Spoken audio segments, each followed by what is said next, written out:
Assalamualaikum warahmatullahi wabarakatuh. Perkenalkan, nama saya Halimatus Sadiah, NPM 211204131 dari kelas 4C. Di sini saya akan menjelaskan tentang materi IPAS SD kelas 4, bab 7, yaitu bagaimana mendapatkan semua keperluan kita. Materi yang pertama yaitu aku dan kebutuhanku, kebutuhan manusia. Kebutuhan manusia menurut kepentingan dibagi menjadi 3, yaitu kebutuhan primer, sekunder, dan tersier. Kebutuhan primer adalah kebutuhan yang paling mendasar dan harus dipenuhi oleh manusia. Sedangkan kebutuhan sekunder merupakan kebutuhan berupa penunjang hidup. Kebutuhan ini dapat ditunda pemenuhannya setelah kebutuhan primer terpenuhi. Kemudian yang ketiga yaitu kebutuhan tersier.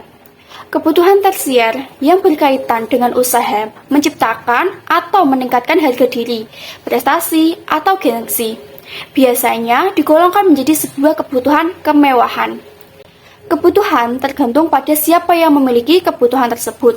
Contohnya, kamera akan menjadi sebuah kebutuhan primer untuk seorang fotografer. Namun, untuk orang lain bisa menjadi kebutuhan sekunder atau tersier.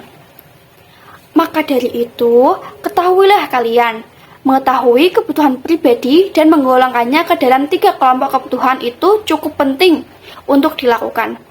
Tujuannya agar kita mengetahui mana kebutuhan yang harus didahulukan, kemudian dijual antara kebutuhan utama, sampingan, atau hanya sekedar keinginan.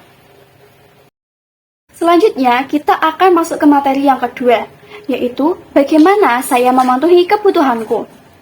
Masa sebelum uang ditemukan, dahulu orang-orang melakukan tukar-menukar barang untuk pemenuhan kebutuhan hidupnya. Hal ini dinamakan barter. Misalnya, kain ditukar dengan beras, kayu ditukar dengan singkong. Nah, dalam barter ini, barang yang ditukar memiliki nilai yang sama.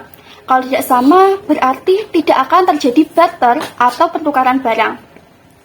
Berikut inilah beberapa orang mulai meninggalkan barter. Yang pertama yaitu manusia memiliki kebutuhan yang terus bertambah. Sulit rasanya menemukan orang yang berkeinginan sama. Yang kedua, jumlah manusia bertambah banyak. Ini menentang cara menukar barang karena terkadang barang yang diinginkan tidak tersedia atau tidak dimiliki oleh orang lain. Yang ketiga yaitu penyelesaian membawa barang yang akan ditukar. Contohnya, untuk mendapatkan sapi, kita harus menukar beras dengan 16 kg karung.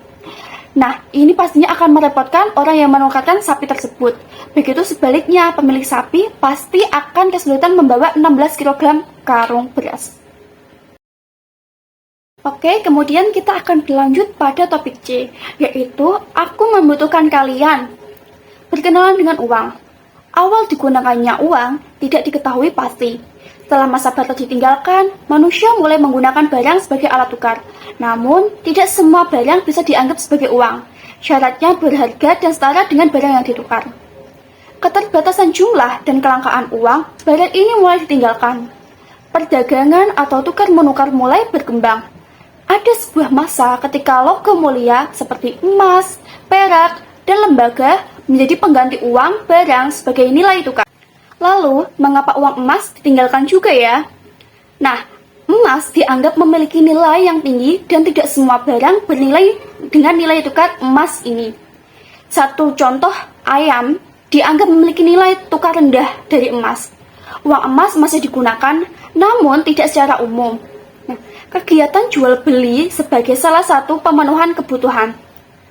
Pasar adalah tempat jual beli, di dalamnya ada penjual dan pembeli. Tidak semua kebutuhan dapat langsung kita beli begitu saja. Terkadang kita butuh suatu proses sampai barang atau jasa tersebut sampai ke tangan kita. Nah, proses membuat itu disebut produksi, dikirimkan menjadi distribusi, lalu digunakan disebut konsumsi. Nah, kegiatan produksi adalah kegiatan membuat barang. Orang-orang yang melakukan kegiatan ini disebut produsen. Contoh yang melakukan kegiatan produksi adalah pabrik sepatu, pengrajin anyaman, penjahit, dan untuk kegiatan distribusi yaitu kegiatan mengalirkan barang berhasil produksi. Kemudian yang ketiga, kegiatan konsumsi. Nah, kegiatan konsumsi inilah adalah kegiatan pemakaian barang hasil produksi. Orang-orang yang melakukan kegiatan konsumsi disebut dengan konsumen. Nah, seperti kitalah yang melakukan konsumsi. Misal kita bisa memakan ayam, ikan, dan lain-lain. Itulah yang dinamakan konsumsi atau konsumen. Baik, sekian dari video saya. Wassalamualaikum warahmatullahi wabarakatuh.